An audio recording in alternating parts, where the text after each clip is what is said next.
Vamos a reiniciar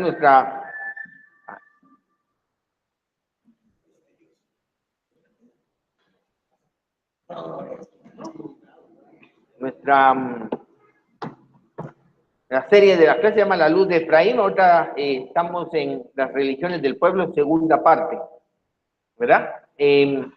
¿Cómo definimos las religiones del pueblo?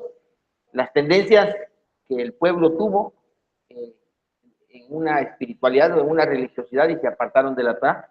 Vimos en la primera parte la religión de la casa de Israel, que fue la que heredaron los samaritanos del primer siglo. Y ahora pues vamos a ver Judá, a ver qué tal. Y también nuestros amigos allá de internet me pueden mandar sus preguntas por WhatsApp si no logran entrar al chat ahí de la transmisión, por favor. Bueno.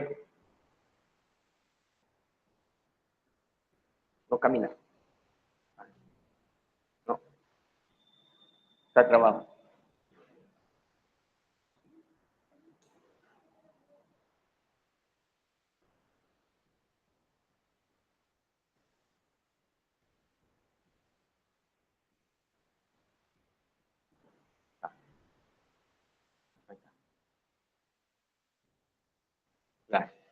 Entonces habíamos hecho este mapita la vez pasada para ver el contexto histórico. Aquí agregué al profeta Yeshaya, ¿verdad? Está Amós y Osea, que están en esta área histórica. Estaba la casa de Israel y la casa de Judá aún. Joel y Nahum también están finalizando la desaparición de la casa de Israel arriba del año 3205. Más adelante ahí está Joel y Nahum. Jeremías y Sefanía están ahí antes del exilio babilónico, en el año más o menos del 1300. Y durante el exilio babilónico, ahí abajo tenemos a Yehezkel, Daniel, Haggai y Habacuc, ¿verdad? Para poder ver en este contexto histórico. Entonces vimos que en el año 3205 la casa de Israel se llevaba cautivo a Siria, precisamente por esta religión que no era del agrado del Eterno. Vinieron los extranjeros, habitaron esa tierra, tomaron para sí esa religión que de alguna manera, que eso es lo que no podíamos explicar, ¿no? ¿Cómo es que esa religión, si no era del agrado del Eterno, cómo logró calmar a las fieras para que no atacaran a los habitantes? O sea que de alguna manera estaban ahí medio, ¿no? Y también vamos a ver que esta misma expresión usa el Eterno a través del profeta Jeremías acerca de la religión de Judá. Entonces, Judá, como vemos hasta el año aquí, ¿verdad? Estos profetas exhortaron al arrepentimiento tanto a la casa de Efraín como para la casa de Judá. Desaparece la casa de Judá y ya podemos ver que Joel, Nahum, Jeremías, Sefanía están estrictamente, todos los demás están hablando estrictamente hacia la casa de Judá.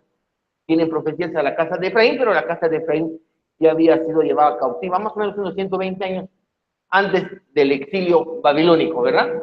Ok. Entonces, para ver el reino de Judá, vamos a ver su cabeza. En la parte, en la primera clase estudiamos de Jeroboam, los cambios que él hizo. Fue el primer rey de la casa de Israel. Entonces, Roboam también tiene algo significante porque sería el primer rey de la casa de Judá, rey, hijo de Shlomo.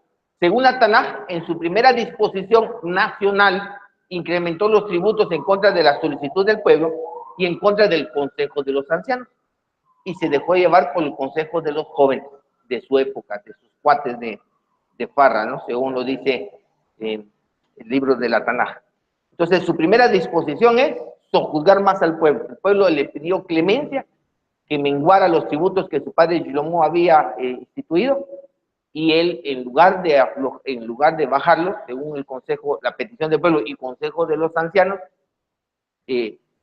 incrementó esos tributos, ¿verdad? O sea que el pueblo no le importaba. E hizo Judá, dice primer libro de Reyes 14:22, lo malo ante los ojos de Yahweh, y lo provocaron a celos con sus pecados que cometieron, más que los que habían cometido sus padres, por cuanto ellos también se construyeron lugares altos, piedras rituales y aceras en cada serranía, y debajo de todo árbol frondoso, o sea, similar a lo que hizo la casa de Israel. También había en el país varones consagrados a prostitución ritual, que hacían conforme a todas las prácticas abominables de los pueblos que Yahvé había echado delante de los hijos de Israel.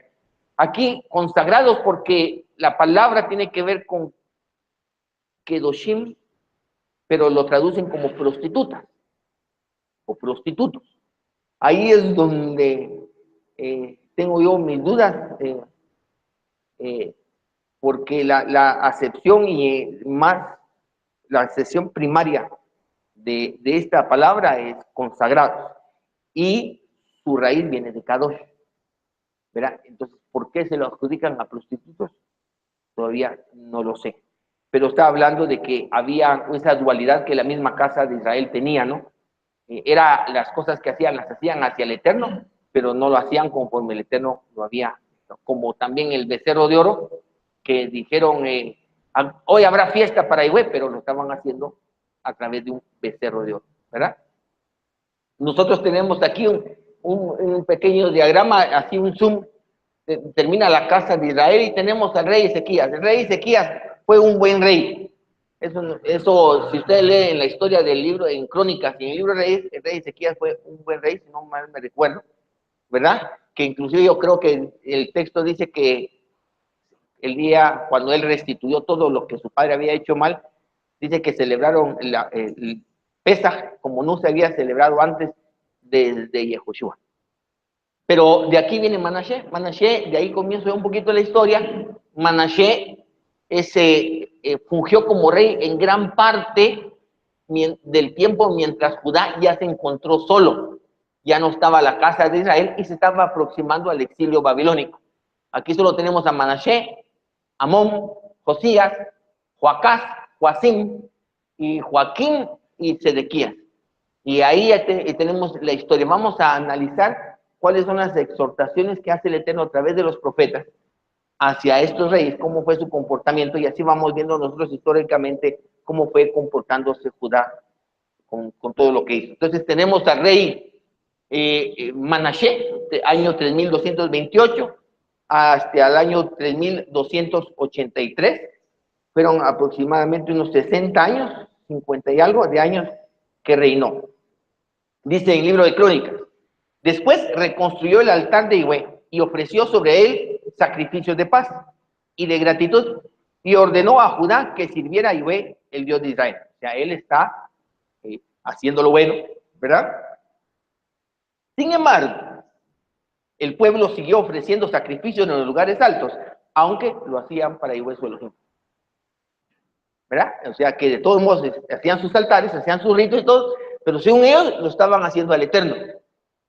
Sin embargo, no lo estaban haciendo de la manera que el Eterno lo estableció. El Eterno dijo: no hagáis, no vayas a decir que así como hacen las naciones, voy a hacer yo para el Eterno. Y ellos violaron ese mandamiento. Entonces, de alguna manera, restituyó, siguió con lo que estaba en el templo. Sin embargo, también habían altares por otro lado, ¿verdad? Estamos bien, había esa dualidad dentro del pueblo. Estamos hablando de Manashe, que más o menos unos 56 años fueron los que reinó con Judá, ¿verdad? Luego venemos cuando dice ¿por qué se había destruido? Sí, porque era un tiempo en que se abandonaba por la misma dualidad, a veces abandonaban el templo, a veces, entonces él volvió a reconstruir y volvieron, hay varios reyes que volvieron a limpiar. Vamos a ver un rey, creo que es el nieto, que se abandonó el templo, luego mandó gente a que lo limpiaran y mandó a un sumo sacerdote, mira, andar, y encontraron el libro de la ley, y de ahí, pero lo volvían a abandonar. Con el tiempo sí estaban así como ambivalentes, ¿ya? No, cuando habla de reconstruyó, no es que lo hayan destruido, sino que abandonado como rehabilitado el templo, ¿verdad? Entonces tenemos al rey Josías, nieto de Manashe, porque el padre de él, hijo de Manashe, fue muy poco tiempo el que reinó. Unos 25 años, esto sucedió unos 25 años antes del exilio babilónico. Limpió y rehabilitó el templo, y mientras este trabajo hallaron el libro de la ley. ¿Se imaginan para qué han dicho? Hallamos el libro de la ley.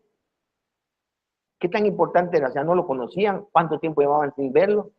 para que podamos tener nosotros más o menos cómo era la espiritualidad o la religión de Judá. ¿Cuánto tiempo pasaron? Que dice, hallaron. Dice en segundo libro de Reyes 22:8. Entonces el sumo sacerdote Hilcías, a quien este rey había mandado a limpiar el templo, dijo al escriba Safán, he hallado en la casa de Ihue el rollo de la ley. E Hilcías entregó el rollo a Safán, quien lo leyó. O sea que de tan abandonado que estaba el templo, que cuando limpiaron y entre todas las cosas encontraron un libro de la ley. Como una gran sorpresa, ¿no?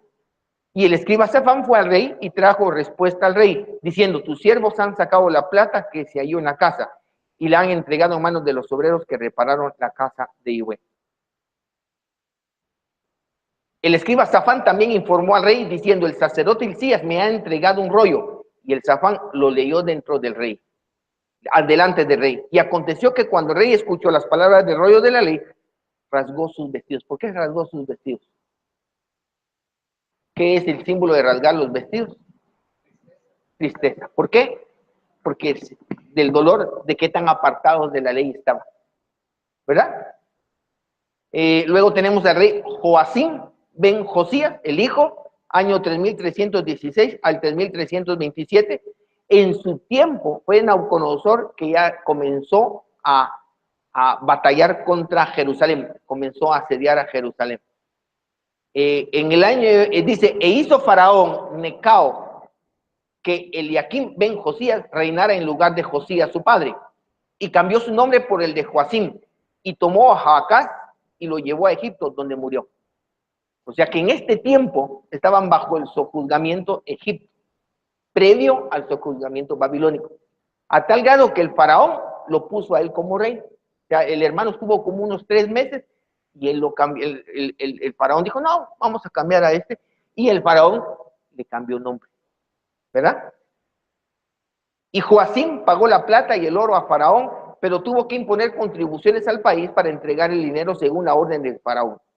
Exigió de la gente del pueblo, a cada uno según sus bienes, la plata y el oro para darlo a Faraón. O sea que el Faraón impuso tributo.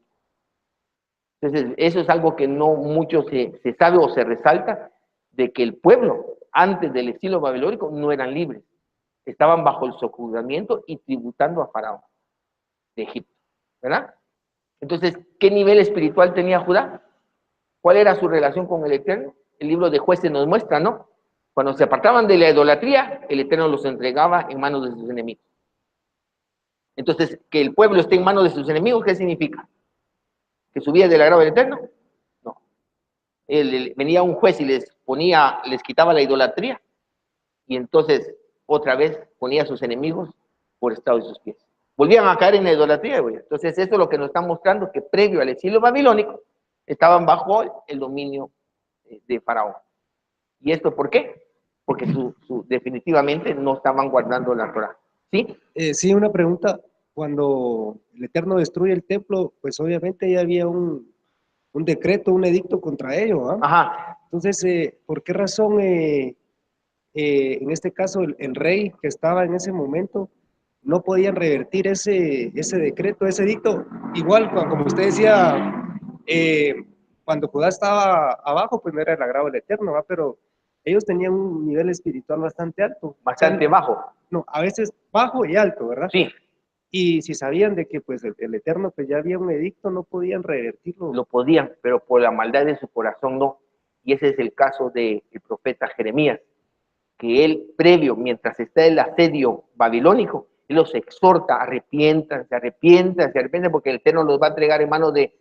Y no le creyeron.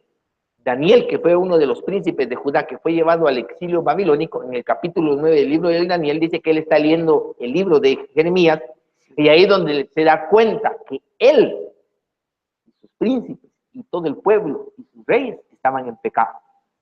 O sea que por la misma dureza del corazón, no escucharon las palabras del profeta. Entonces, cuando ellos no escucharon las palabras del profeta que los exhortaba al arrepentimiento, es como que el pueblo hubiera confirmado el pecado. Como cuando te aparece en la pantalla que vas a borrar un archivo. ¿Estás seguro que quiere borrar el archivo? Te vuelve clic, como dice, sí. Entonces eso es el Eterno. ¿Vos estás en pecado? Viene el Eterno y manda un profeta y te dice, mira, estás en pecado porque la Torah dice, y vos dices, no, yo así voy a hacer. Es como que estás confirmando. Y por eso fue destruido el templo y fueron llevados cautivos a Babilonia. Pero todo esto, lo que estamos llegando, pasó antes, pero Sí. para que veamos cómo va históricamente decayendo el pueblo hasta que llega el decreto que están mencionando, que es la destrucción del primer templo, llevados al exilio de Babilonia. Pero no fue ese mismo momento que ellos estaban en pecado. Está viendo mostrando a través de la Tanaj que venían desde el rey Manashe, más o menos unos 25, 30 años antes del exilio babilónico, ¿verdad? Entonces, vamos a ver, sigamos con el rey Josías.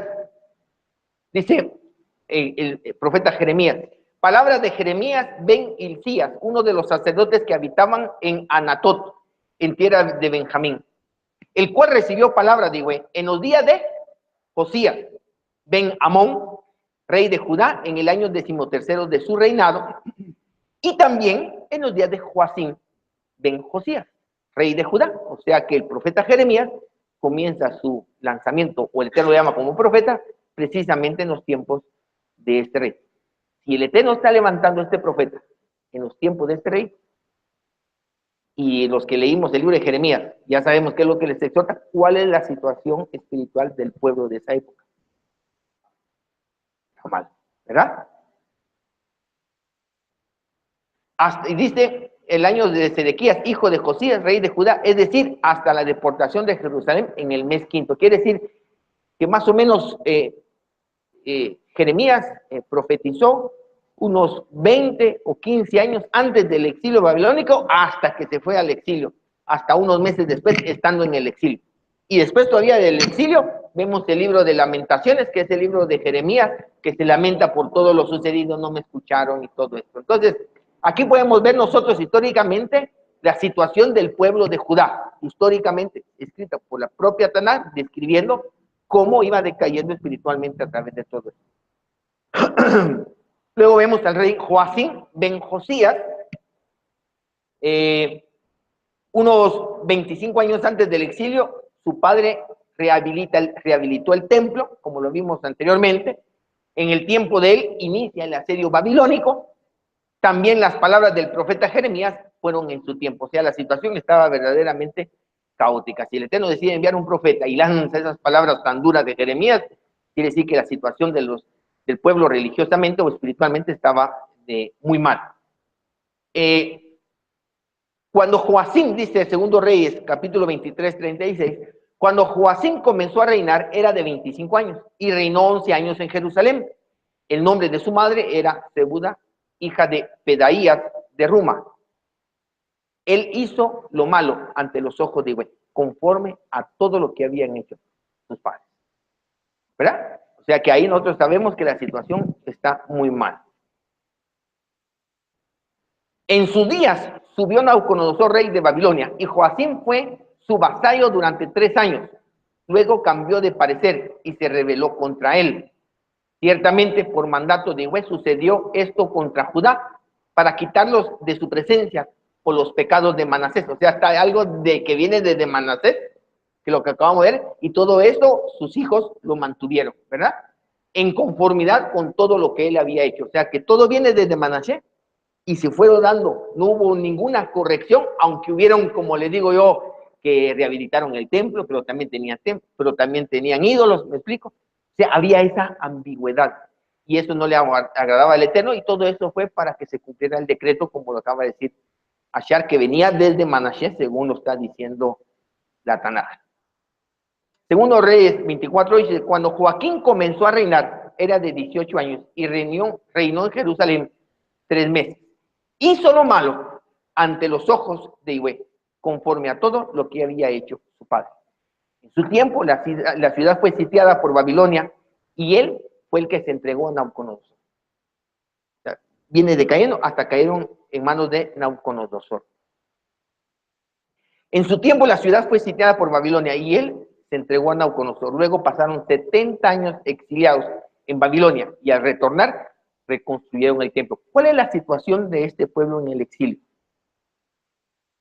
No tenían templo, no habían sacrificios, y por eso es que cuando interpretan Cuando lean Ezequiel 40, que habla del supuesto tercer templo, acuérdense que no hay un templo en el momento, ¿no? Todo lo que se habla del sacerdocio, que yo vi como el sacerdote, cómo están impurificando, todo eso no existía. Físicamente no había un templo, Nabucodonosor lo había destruido. ¿Cuál era la situación del pueblo cuando nos narra Esdras y Nehemías que están retornando al pueblo? ¿Qué situación espiritual era de este pueblo cuando comenzó a leer las palabras de la Torá? ¿Han leído ustedes ese texto? ¿Verdad? Lo primero, lo que hemos resaltado nosotros es cuando se dieron cuenta que las mujeres y los hijos que tenían no eran del agrado del Eterno y le dieron carta de divorcio.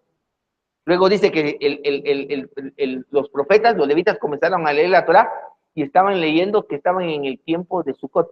Ellos ni lo sabían. Y comenzaron a llorar, y comenzaron a celebrar Sukkot. ¿Cuál era la situación del pueblo en el exilio?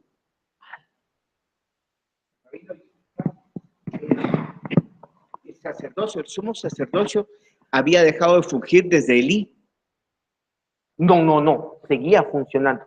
Porque digamos, si mientras tuviera abandonaban, templo, había sumo sacerdote. pero si abandonaban el templo y lo dejaban, digamos, hasta sucio, por ejemplo, ¿cuál era la función del sumo sacerdote? No, era sumo sacerdote, pero no estaba funcionando como tal. Por ejemplo, igual cuando Nehemías narra que el pueblo dejó de dar su diezmo, y cuando él llegó, vio que los levitas estaban cultivando la tierra. Eran levitas, pero no estaban trabajando porque tenían que comer. Entonces estaban trabajando en el templo. Entonces, por ejemplo, el sumo sacerdote Hilcías, al que el nieto de Manashe llamó para que limpiara, él era sumo sacerdote, pero no estaba oficiando, porque el templo estaba abandonado. O sea, sabían quién era el sumo sacerdote, pero estaba sin chance, porque no había templo. Perdón, una pregunta más. ¿Y tú crees que esto era porque el rey no lo dejaba ungir? O le pregunto pues porque me imagino que una consecuencia de la condición espiritual del pueblo precisamente era porque no, el sumo sacerdote no estaba ejerciendo. No, yo creo que era al revés. Okay.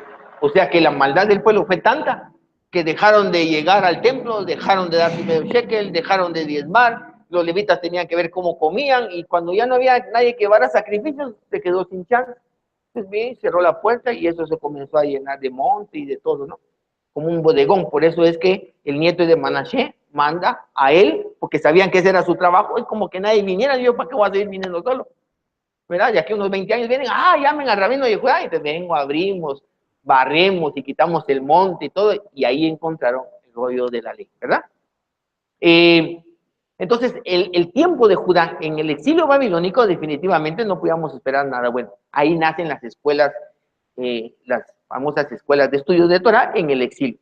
Recuérdense que esto no es 100%, porque el profeta, a través de los profetas, específicamente de Eliahu, el Eterno dice que siempre ha tenido remanente dentro de su pueblo, ¿verdad? Siempre ha habido un remanente, pero en general era la situación de todo el pueblo, ¿sí? Bueno.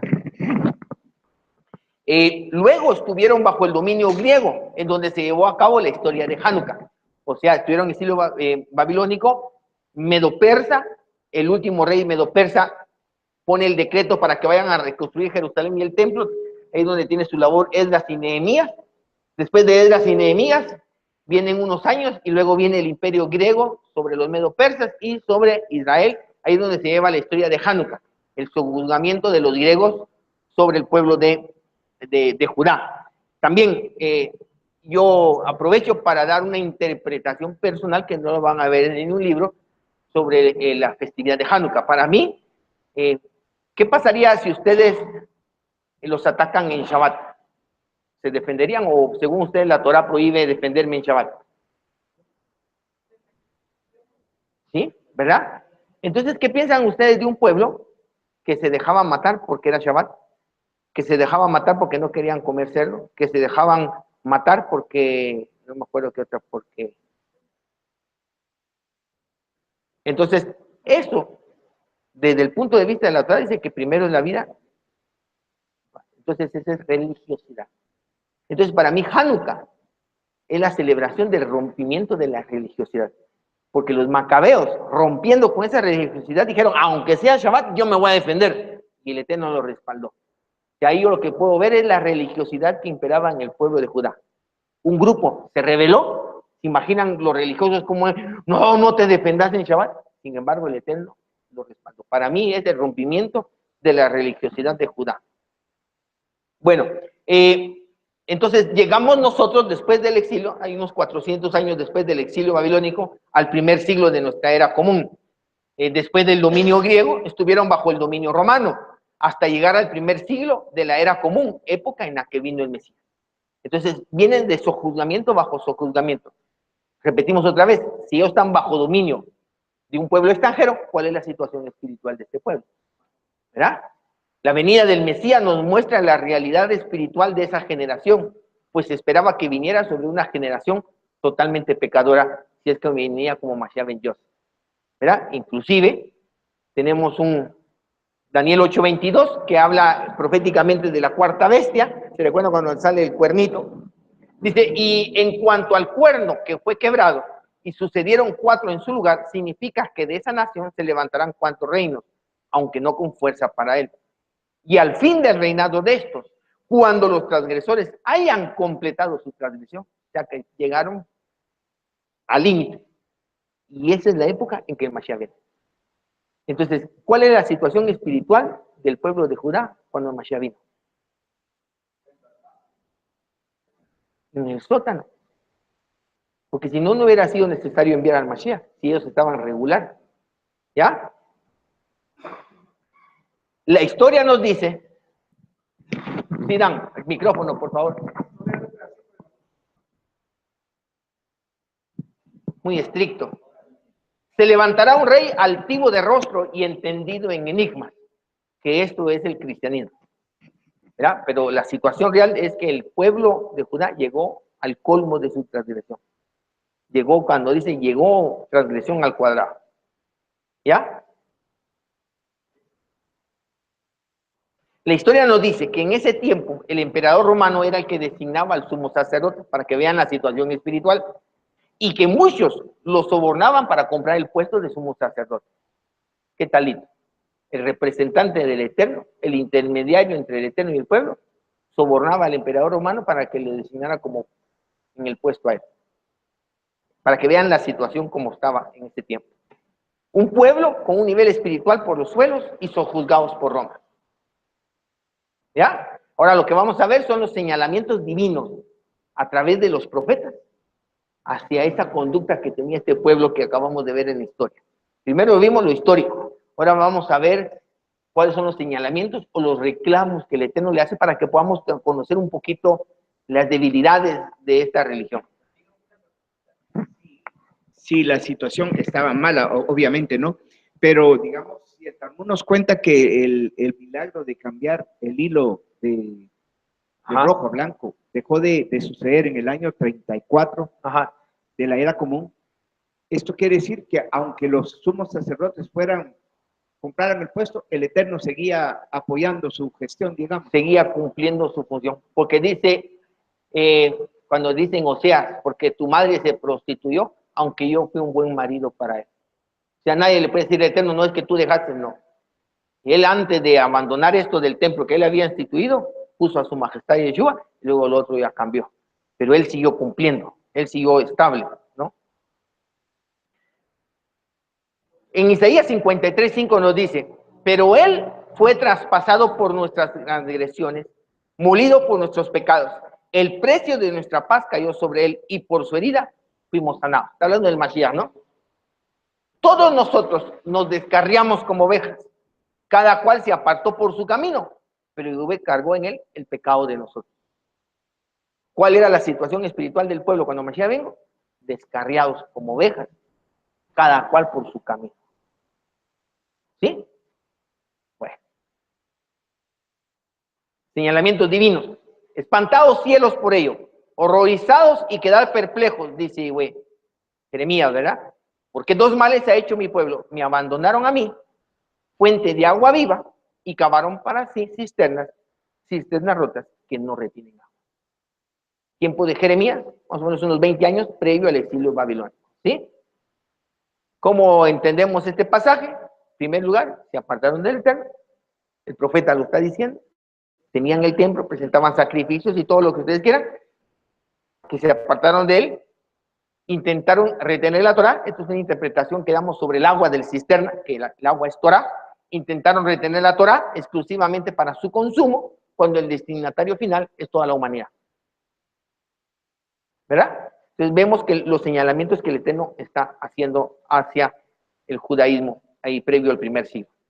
Jeremías 3:10 dice, y ni con todo esto, su pérfida hermana Judá, hablando de Efraín, ¿verdad?, se volvió a mí con corazón sincero, sino fingidamente, dice Yahweh. Y me dijo Yahweh, la apóstata Israel se ha mostrado más justa que la pérfida Judá. ¿Cuál era la situación de Judá con...? El profeta está diciendo que Efraín, que fue llevado a la dispersión, que dejó de ser pueblo, a la par de Judá, era más justa. Es lo que está diciendo. ¿Por qué? Porque se volvió a mí, pero no con un corazón sincero, sino fingidamente. ¿En qué parte del libro santo es donde dice, aparte de los tibios los vomitaré? Mejor frío o caliente, pero los tibios... El problema ahí de Judá es que se quedó con el Eterno, pero fingidamente.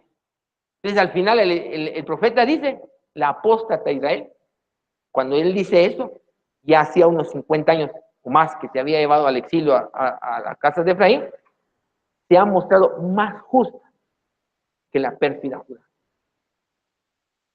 ¿Sí, Dan? Del anterior, donde decías de que cavaron para sí cisternas que no retienen agua, también se podría agregar de que, aunque agarraron la Torá para ellos, tampoco la retuvieron porque se perdía la Torá. ¿Qué es lo que dice ahí? Que cisternas que no retienen agua, o sea que de todas formas Sí, lo que pasa es que, perdía la enseñanza. bueno, sí, lo que entiendo yo es que la cisterna uno la hace para retener agua para tu consumo. Alguien de afuera no va a venir a tomar de tu cisterna.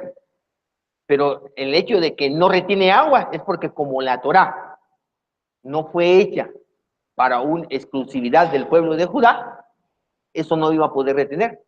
Vimos en la clase anterior que la clave, como que cuando se dividieron las 10 tribus, cuando el Eterno dividió el reino, por el nombre de Jeroboam y por todo eso, vimos nosotros que ya estaba determinado cuál era el objetivo de separar estos reinos, y que de antemano ya este reino estaba siendo destinado para ser llevado al exilio, ¿verdad? Porque como Judá retuvo la Torá para él, y eso no podía ser parte del sacrificio de su majestad Yeshua, es romper eso para que se vaya a todas las naciones y que todas las naciones puedan tener acceso a la Torá, ¿verdad? Porque de todos modos Efraín tenía que regresar, pero ¿dónde está Efraín? En las naciones. Entonces había que llevar eso. Finalmente, como quien dice, a través de su majestad Yeshua, esa cisterna se rompió para poder retornar eso. Entonces el texto nos muestra una religiosidad en donde el corazón de los hombres no era del agrado del Eterno. Estaban ahí, pero no eran del agrado. Es como que podemos estar aquí guardando Shabbat y todo, pero el corazón no le agrada al Eterno.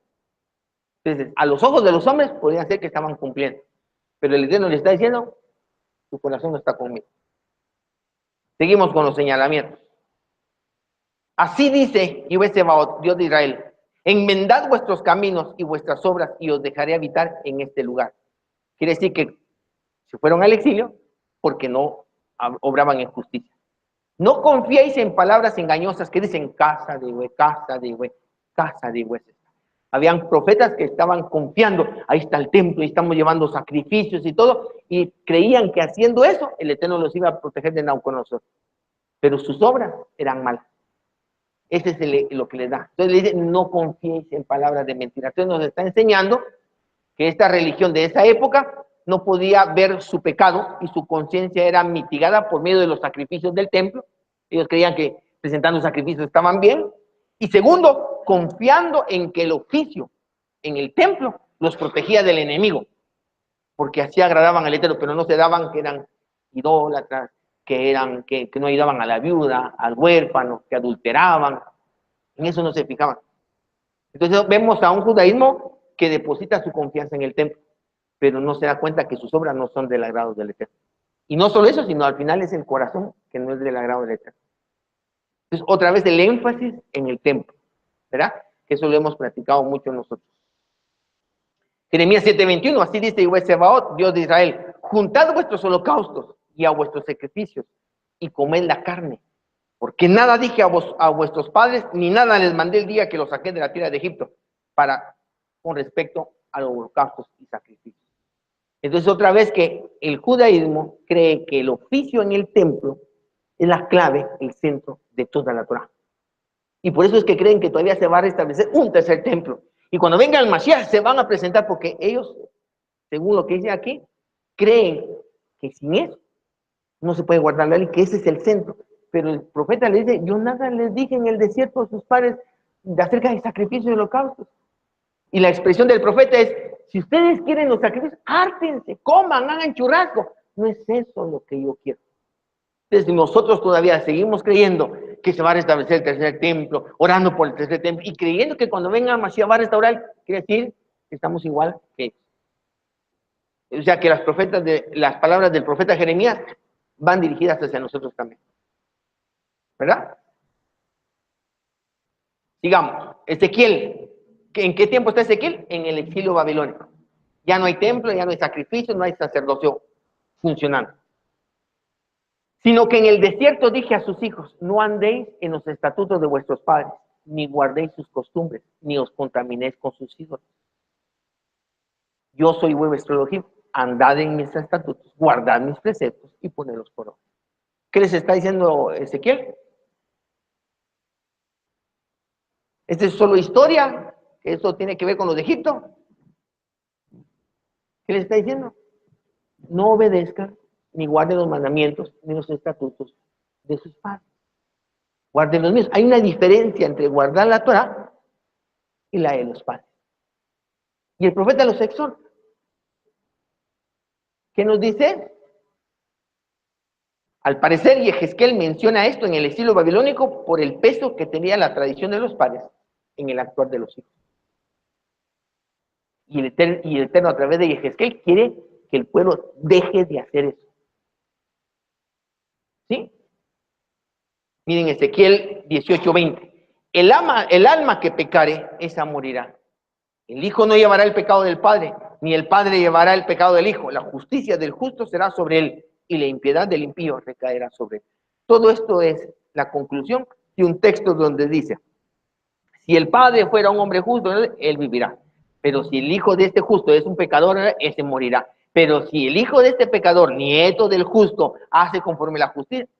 ¿Por qué? Porque de alguna manera el judaísmo tiene la actitud de que como los padres lo hicieron así, así lo voy a hacer yo. Entonces al final ellos estarían en la misma situación que los padres. Y si los padres no agradaron al Eterno, ellos tampoco. Entonces, y Yehezkel resalta eso, todo el capítulo 18 acerca de esto. Es como dice Misha, avívense. Si tus padres pecaron, pues no tenés por qué pecar. No tenés por qué morir por el pecado. Aquí donde saca aquel dicho, ustedes han dicho que los padres se comen las uvas y los hijos tienen las caries o las denteras. No se diga así. Él está corrigiendo eso. Tratando de corregir. Jeremías 16:11 dice, les dirás, porque vuestros padres me abandonaron, dice Yahweh, y fueron tras otros dioses, y se postraron y los sirvieron, y me abandonaron a mí, y no guardaron mi ley. Y vosotros habéis hecho peor que vuestros padres, porque aquí que vosotros camináis cada uno tras la imaginación de su malvado corazón, no oyéndome a mí. Yo siento, yo pienso, yo creo, y la letra de la ley dice otra cosa. ¿Ya? ¿Ven las características? Isaías 58 del 1 al 9 nos muestra que la gente buscaba al Eterno en ayuno y oración. ¿Se recuerdan? Es el famoso ayuno, ¿no? Vosotros ayunáis como gente que no se ha apartado de mi ley, como gente que me buscara. Pero ¿será ese el ayuno que yo quiero? Dice. No es más bien el ayuno que yo quiero que apoyéis a la ayuda, al huérfano, que obréis con justicia, ¿verdad? ¿Se recuerdan? Y el profeta le recalca sobre la justicia que es mejor que la oración. Entonces vemos una actitud religiosa de querer mitigar su conciencia a través de la oración.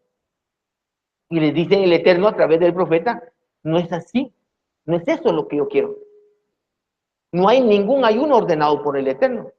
En toda la Tanaj no van a encontrar ninguno. Solo históricamente el que se habla en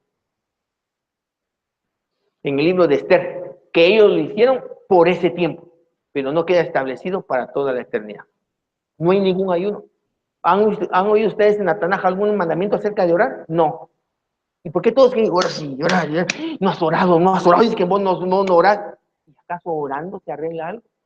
¿Y qué tal si soy un impío? ¿Qué tal si soy un egoísta? ¿De qué me sirve la oración? Y eso es lo que dice. Y remarca el profeta Jeremías diciendo, entonces nacerá tu luz cuando obres con justicia, como el alba, y tu salud se dejará ver presto. E irá tu justicia delante de ti, y la gloria de Yahweh será tu retaguardia. Entonces invocarás, y oírte ha de Yahweh. Clamarás, y dirá él, heme aquí.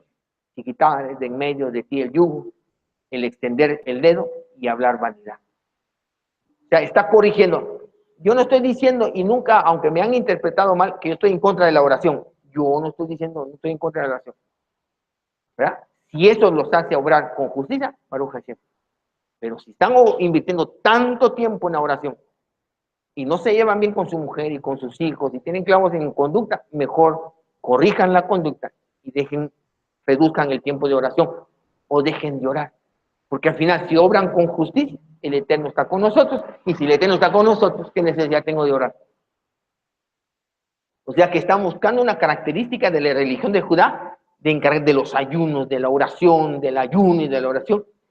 Obren con justicia. ¿Ya?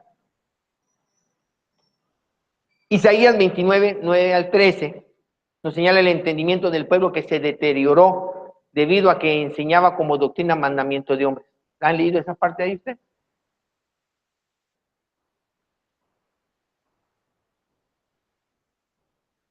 Isaías 29, 9 al 13.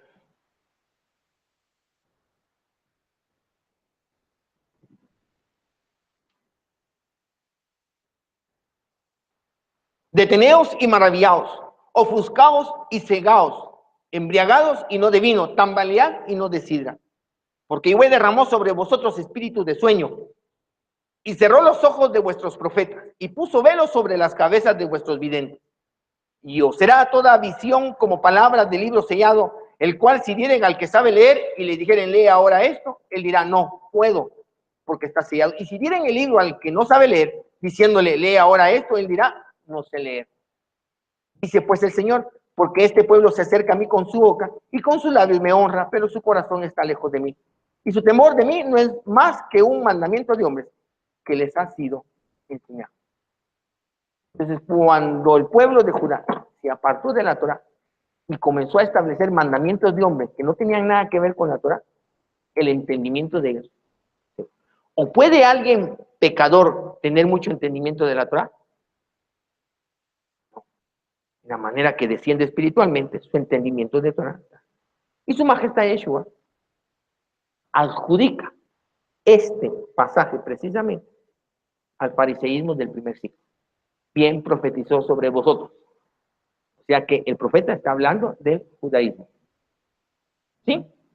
Y le recalca que no tienen entendimiento porque se apartaron de la Torah. Malaquías 3:18. Entonces os convertiréis. Malaquías está al final, ya después del exilio babilónico. Y distinguiréis entre el justo y el perverso, entre el que sirve a Elohim y el que no lo sirve. Quiere decir que no distinguen. Mientras no se conviertan, mientras no retornen a la Torah, no van a poder distinguir entre el justo y el impío. ¿Sí? Su majestad Yeshua también decía eso, ¿no? ¿Cómo le dijeron a él que él por Belcebú hacía todo? Quiere decir que no podían distinguir entre la luz y las tinieblas. ¿Sí? ¿Estamos hasta ahí? Vamos a hacer un pequeño resumen de los señalamientos para tener las características de la religión de Judá. Se apartaron del Eterno y retuvieron la Torah para ellos solamente, algo que no es correcto.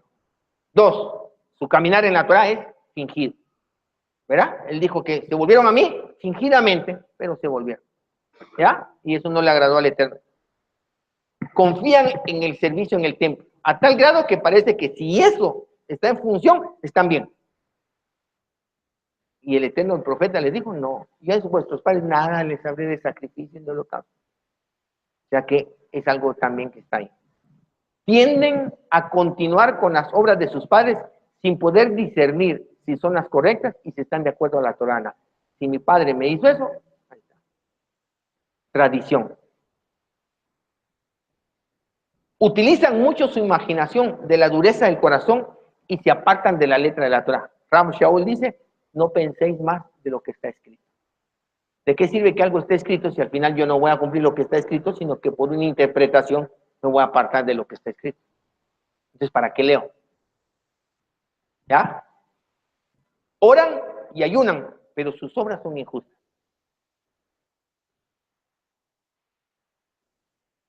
Su injusticia les impedía reconocer entre el justo y el impío. O sea, había entendimiento nublado. ¿Sí? Ok. Entonces llegamos a una conclusión. Judaísmo le llamamos a la religión de Judá. Judaísmo es sinónimo de Torah. Y fue por medio de los profetas, señaló sus faltas y no las enmendaron. Por lo menos hasta el primer siglo. ¿Hay un propósito en esto? Hay un propósito. Dijo, pues, anda y di a este pueblo, Isaías 6:9, oíd bien, pero no entendáis. Ved, por cierto, pero no comprendáis. ¿Para qué habla y que no comprendan? Embota el corazón de este pueblo y que sus oídos se endurezcan y sus ojos se cieguen.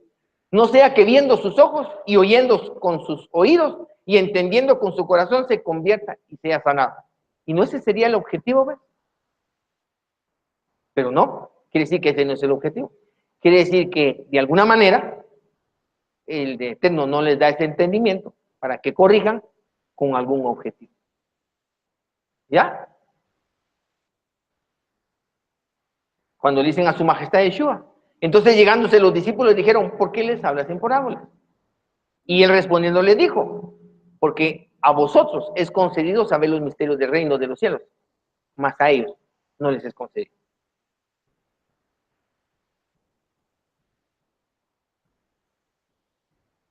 ¿Sí? Entonces, ¿a quiénes es concedido el reino de los cielos? Los misterios. ¿Al judaísmo? ¿Ya? ¿Suena arrogante? No estoy siendo arrogante. Simplemente estoy mostrando los hechos. ¿Ya? Es difícil, yo sé, mucha gente de ahí podrá estar y estoy seguro que van a haber comentarios ahí en el video que soy un antisemita, que me creo, que no sé qué. Pero humildemente le estoy mostrando una realidad, una verdad. Sí, Achar, permítame. Sí, con respecto a lo que vimos, yo también estoy de acuerdo en casi la mayoría de puntos que usted dijo del judaísmo, ¿verdad? Mas, sin embargo, nosotros como Efraín, considero de que algunas cosas, bueno, en lo personal yo los tomo y eso me ayuda a llegar a ese objetivo. No tomo todo, por supuesto, ¿verdad? Pero hay ciertas cosas que considero yo que, como Efraín, pues, mantiene la disciplina, ¿verdad? Claro. Sí, en la clase anterior hablamos de eso, que nosotros tenemos que ver que en el judaísmo es una vasija, el judaísmo es una vasija. Hay sabiduría. En donde reposa una revelación y una sabiduría que el Eterno ha dado a su pueblo a lo largo de siglos. Pero el judaísmo es la vasija, no es la sabiduría. Sí, correcto. Según esto, yo no le puedo llamar que a esa gente a quien el Eterno está reprendiendo a través de sus profetas sean sabios y que tengan mucho entendimiento. Son la vasija.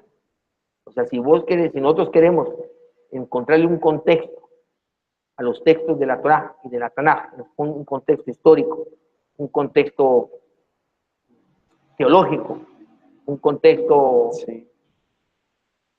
cultural, tenemos que ir a Judá. Sí, definitivamente. Eso está bien. Ahora, ¿eso quiere decir que todo lo que Judá tiene es kosher? ¿Vamos a obviar todos estos textos? ¿Vamos a obviar las recriminaciones que su majestad Yeshua les hizo? Sí, porque hay bastante, como usted dijo, mucha religiosidad. Entonces, al final, la pregunta es, como vos decís, y muchos estarían de acuerdo, y muchos estamos de acuerdo con vos. Algunas cosas sí, algunas cosas no. ¿Cuál es el parámetro para poder discernir que sí, que no? Eso es lo que vamos a ver en la otra clase. ¿Cuál es el proceso de discernimiento? ¿Ya?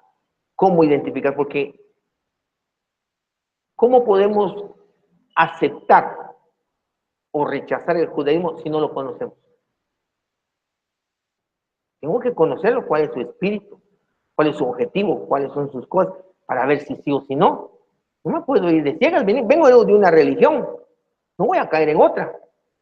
Sí, ¿Vale? Entonces la pregunta es, porque al final todos venimos del cristianismo creyéndonos inspirados por Dios, ¿no?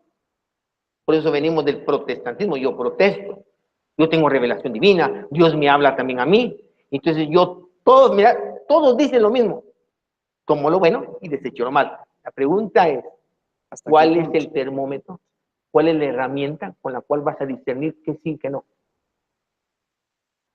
Porque vos tenés una actitud, tenés un temperamento, pero a la par tuya hay otra persona que piensa distinto a ti, y hay cosas que tú rechazas del judaísmo que las acepta, y hay cosas que él acepta y que tú las rechazas. Entonces, ¿cuál es el parámetro?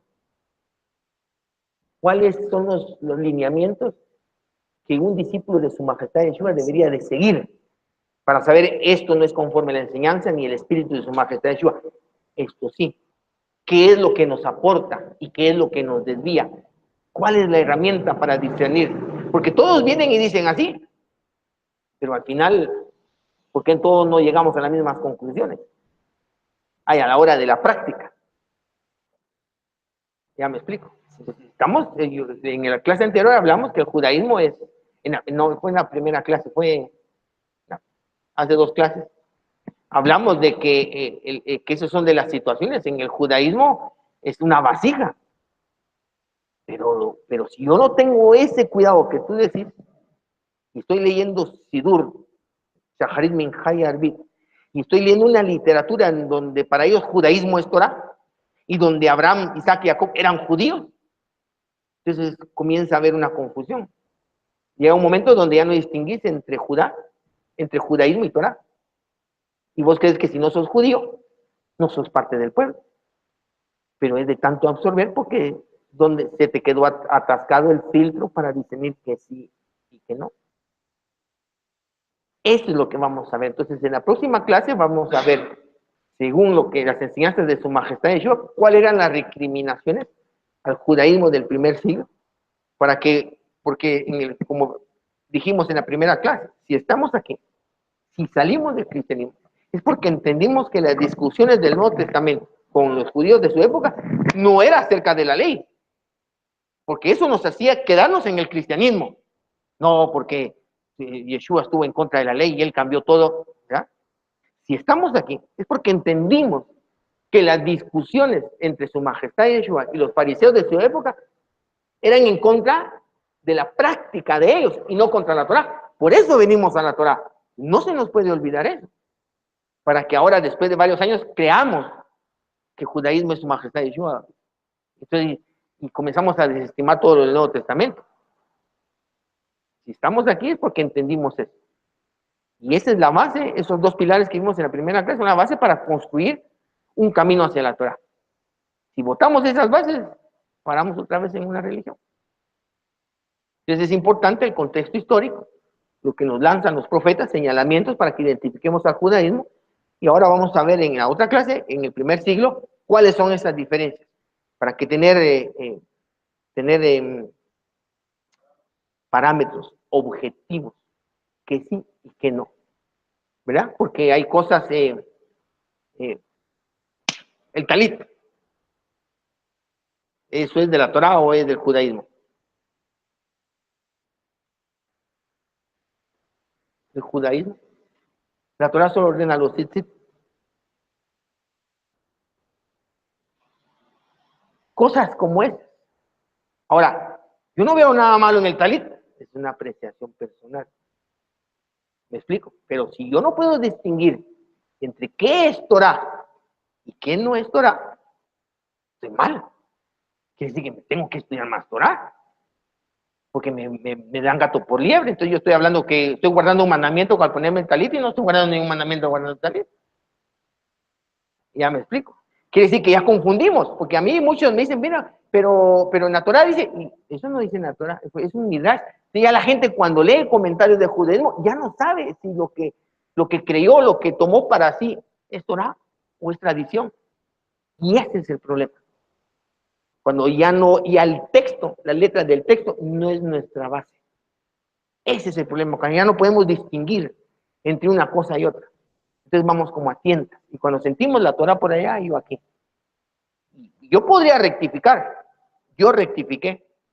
Pero no todos logran el Eterno mostrarles que van por un camino equivocado. La mayoría de mi camada en Guatemala pararon negando a su majestad de Dios. Siguiendo el camino que yo llevaba y el Eterno me rescató. Pero la cosa es que llega un momento donde ya te cegaste, como yo les he explicado. Mientras que yo no respete la voz de alguien más que la mía misma, estoy perdido, porque cuando estoy equivocado, ¿quién me va a sacar de ahí? Si yo no respeto a nadie, puede venir mi mamá, mi papá, mis hijos, puede venir mi rabino, puede venir el gran rabino sefardita de Israel. No. Y no, porque esto es así. Entonces, si yo no respeto a nadie fuera, ¿cómo voy a rectificar? Entonces, lo que vamos a ver los parámetros. ¿Sí, Ajasia?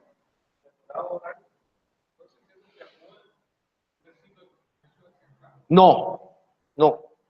El micrófono no, a ver, ¿para qué quitaron? Pregunta a Ajasia, repítalo para la gente de En la Torah oral, entonces, ¿viene del primer siglo para acá no, o está antes? No.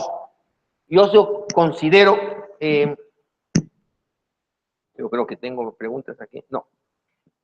No. Definitivamente, en la Torah no está todo. Observarás el Shabbat, pero hay muchas cosas pequeñas que no nos dicen qué hacer. Por ejemplo, una cuestión que yo tenía con los caraítas es que ellos van a la letra. Bueno, celebrarás Yom Teruah, sí. ¿Cómo? ¿Qué hago? ¿Cuál es el espíritu de la festividad? ¿Qué vamos a hacer? Si no le hago caso a la tradición, entonces, ¿qué hago en Yom Teruah? Tengo 2 versos que me hablan de Yom Teruah. No me dicen qué hacer ni qué hacer, así como en Yom Kippur, que afligirás el alma. No dice nada. Entonces, desde antes, tal vez desde Moshe, existe una Torah oral. Alguien que así como Moshe, que escribió el libro de Barim, que eso ya es cuestión de él, no es que el Eterno, sino que él está repitiendo, explicando cosas. Eso ha existido desde los patriarcas, desde Abraham, porque al final todos los Moshe tenía toda la historia de Bereshit, pero todo eso era Torah oral. Esa Torah oral viene de generación en generación. Y yo estoy de acuerdo. Esa Torah oral es la que sin ella no podemos interpretar correctamente eso, porque estaríamos como reinventando algo, ¿ya? El problema es, y algo que vamos a demostrar, que hemos demostrado a lo largo de estos años, es que el judaísmo ha sido influenciado por sus exilios. Y ahí es donde la Torah oral se ha visto adulterada. Entonces nosotros estudiamos la Torah oral, pero la Torah oral está contaminada. Pero yo no puedo apartarme de la Torah oral porque está contaminada. Porque sin la Torah oral me quedo solo, me quedo como el cristiano. Bueno, yo creo, yo pienso, yo siento en mi corazón, Dios me habló a través de un sueño que esto es así. Entonces nos vamos a inventar otro evangelio.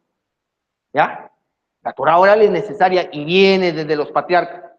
El problema es que el judaísmo nos presenta una Torah oral adulterada.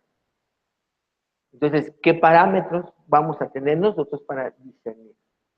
¿Somos todos capaces de discernimiento?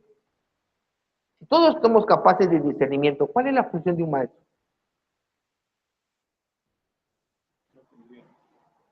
¿Ya? Entonces, esas son las cuestiones. Ahorita voy a decir, esas son las cuestiones que vamos a ver nosotros más adelante. Que la Torah oral, porque la gente como cree que yo soy antisemita, ¿va? Porque muchos se identifican como judíos o como judaísmo, aman el judaísmo, y cuando yo muestro un error, tranquilos, o sea, yo no estoy en contra de nadie. Yo amo al cristiano, amo al judío, amo al musulmán, pero estoy aquí para enseñar la Torah. Entonces, yo mostrar el error de alguien no quiere decir que le estoy manifestando mi odio ni mi repudio, para nada. Ya, o sea, no. ¿Qué dice Rab Shaul que le decían hereje y todo? Dice, no, si yo amo a mi pueblo, si yo mismo soy del pueblo, pero una cosa es amar a alguien y otra cosa es no decirle cuáles son sus errores. Yo no estoy diciéndole a ellos cuáles son sus errores, sino nuestra responsabilidad es mostrar el camino correcto para los que estamos caminando hacia la Torá. Pero yo en ningún momento estoy despreciando la Torá oral. Como muchos que me dicen, no, es que la Torá, si no estoy en contra de la Torá oral. El problema es que nos quieren vender que todo es santo, y no todo es santo. Comenzando por los nombres del calendario judío, nombres de y todo ese tipo de cosas que estudiando historia judía, no que venga de la historia universal o que el cristianismo me cuente, de la misma judaísmo, demuestran de dónde vienen todas esas cosas. Yo no me las puedo tragar.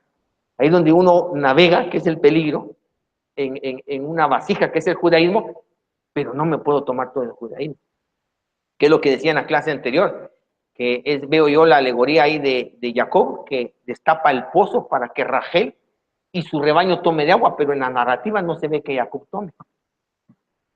¿Verdad? Y como por eso mostré que hay un propósito dentro del Eterno para tenerlos así, porque así como Él les dio el entendimiento, Él se los puede dar mañana, y mañana la realidad es otra.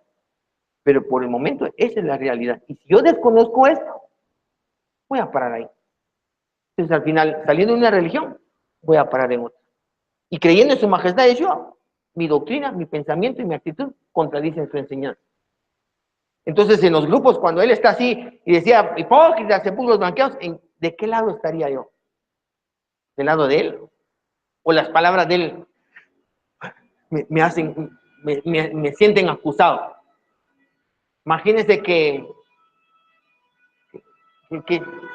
si yo repito palabras aquí de su majestad Yeshua, si yo las repito tal como cual, me acusan de antisemita. Estoy repitiendo lo que él dijo. Quiere decir que esa gente ya está del otro lado, de donde su majestad, a quienes su majestad Yeshua le está diciendo estas palabras. Ese es el peligro. Que al final, cada quien toma su camino y el Eterno le da o no da entendimiento a quien él quiere. Sin embargo, para los que el Eterno quiere dar entendimiento, es necesario explicar. Así como él dice, que habló en parábolas, para que uno no entendiera y otros sí. ¿Verdad? Antes estaba Dan, antes no. Dale el micrófono a Dan y después voy con vos.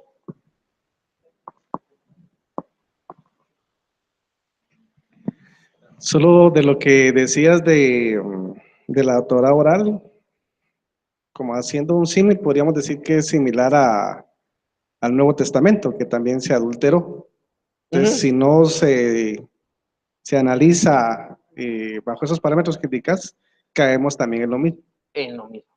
Que es lo que platicamos en la clase ya anterior, digo, pues ya no sé si fue hace 2 o hace 1, en donde dijimos que el problema que también que tiene el mesianismo es que muchos rabinos judíos interpretan el Nuevo Testamento de la misma manera que el cristiano lo interpretó. O sea, no está reinterpretando el Nuevo Testamento. Y otro problema que tenemos es que muchos judíos se están volviendo mesiánicos, pero están adquiriendo la doctrina cristiana, Pero como están con talento y como son judíos y como hablan en hebreo, son seducidos para que, entonces, verá que sí, porque él es judío y él entiende igual.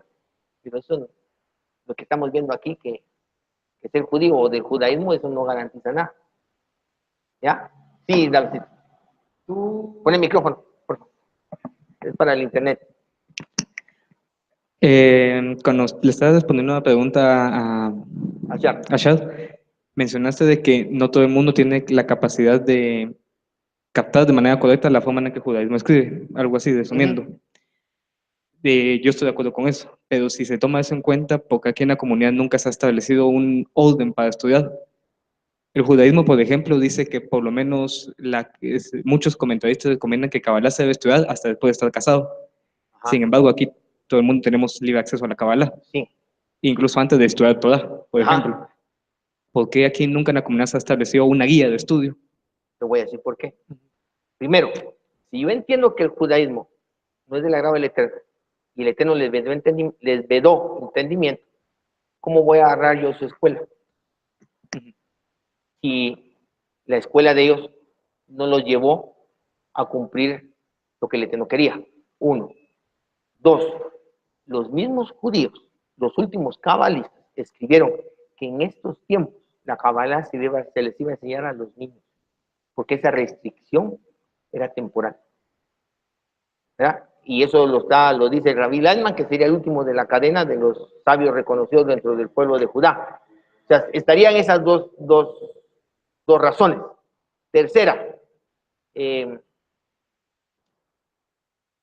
creído yo, basado en la experiencia, yo creo que muchos de ustedes van a confirmar esto, que esto es una labor espiritual. No tenemos un pensum académico. ¿Por qué? Porque esto es una relación personal con el Eterno. Yo he entendido que aquí en la sinagoga debe de haber un espacio para cada quien camine a su nivel, que cada quien camine conforme la relación y el objetivo que el Eterno tiene específicamente para él. Pero no todos caminan a la misma velocidad. ¿Verdad? Tenemos aquí a la familia reciente que se acaba de venir.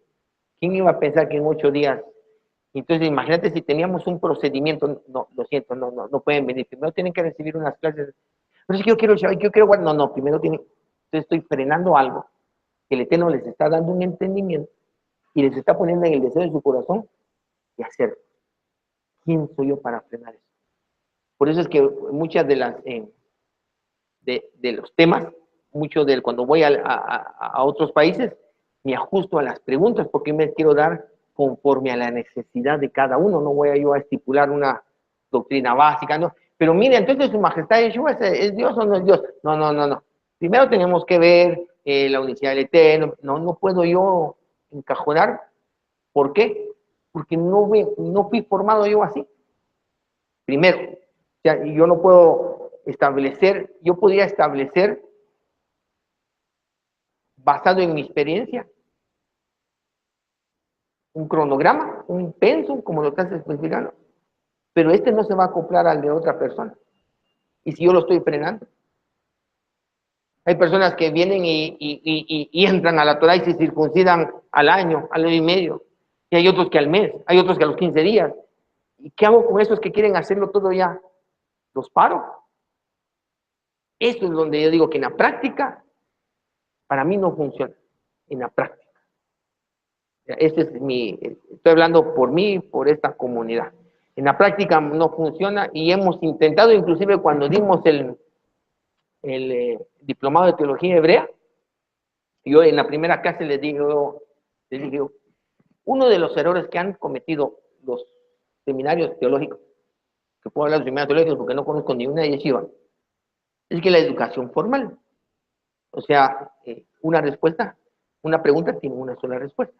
Entonces, al final, si tú crees que esa no es la correcta y contestas otra cosa, cero, no te vas a graduar, no sos rabino, no puedes ser pastor, no puedes tener el diplomado. Si yo estoy consciente de que esa educación formal es un error, ¿cómo puedo dar un seminario teológico de teología hebrea y encerrarlos en que si no creen como yo, están mal? Cuando yo lo que quiero es que darles una introducción para que de ahí en adelante ustedes crezcan. Eso lo dije yo en el primer día que dice, ¿cómo hago para examinarlos, pero no encajarlos?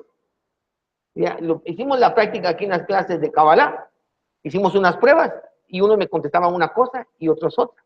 Y a veces los dos tenían la razón. Una manera que defendían y expondían, aplicaba la respuesta. Si yo no le puedo poner 0 al otro porque mi respuesta es otra. ¿Cómo puedo hacer un pensum? Que es lo difícil. Que como Efraín estamos abriendo una brecha. ¿Y cómo hago yo para educar a la gente sin que esa educación los frene? Porque si yo los freno como una educación formal, eso quisiera decir que lo que yo he entendido ahorita es la absoluta verdad. Ya me explico. Y estoy enterando que el que no piense como yo está equivocado. Y no es así.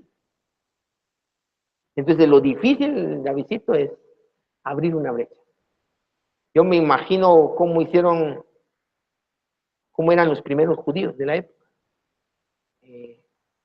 Leí, por ejemplo, el rabino que hizo las leyes de la Shulchan Aruch, Israel Hafetz Haim, que dice que una vez que quiso salir de su país para ir a la tierra prometida, no tenía un documento que lo acreditara como rabino. porque no había escuelas. Lo que te vende el judaísmo es que las escuelas están, pero no había esa educación formal. Estoy hablando del Hafez Haim del siglo XIII, siglo XIV.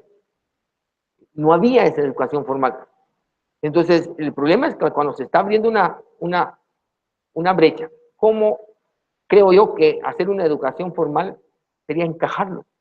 Estaría cometiendo el mismo error que cometen los seminarios teológicos o las yeshivas que no pueden pensar más allá de lo que se les está diciendo.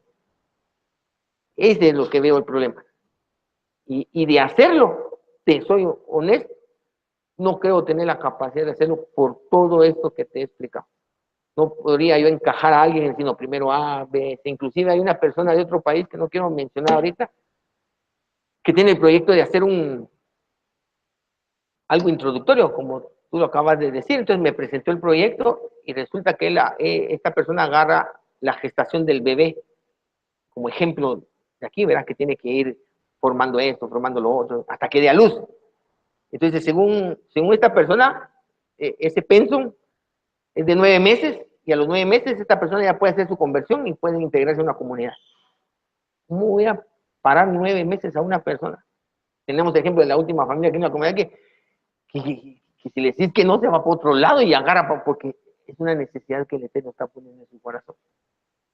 ¿Cómo puede parar? Entonces, basado en todo eso, es que no tenemos eso. Estamos intentando, por ejemplo, este es un tema que era necesario, que tal vez yo lo tenía claro en mi mente, pero no lo había enseñado, debido a que me han dicho que hay que hacer, se creó esto, ¿verdad? Pero yo no creo tener la capacidad de hacer un pensum y asegurarme de que ese pensum te va a ayudar a crecer y que no te va a frenar. Inclusive cuando hicimos el seminario teológico, diplomado teológico, me quería apoyar en Dana, porque tiene un posgrado en diseño de pensum o de cosas de eso, ¿no? Pero es difícil. Es difícil tener la responsabilidad de crear un programa y encerrar que el que no pase por ese programa está mal. Ya me explico. En ese error yo no pudiera caer otra vez, porque de ahí venimos, rompiendo todo eso, ¿verdad? No habiendo más preguntas, nos quedamos para la próxima semana, donde vamos a ver las diferencias para que nosotros somos seguidores de su majestad Yeshua, cuáles son los parámetros, cuáles son los lineamientos, y aparte tenemos el judaísmo.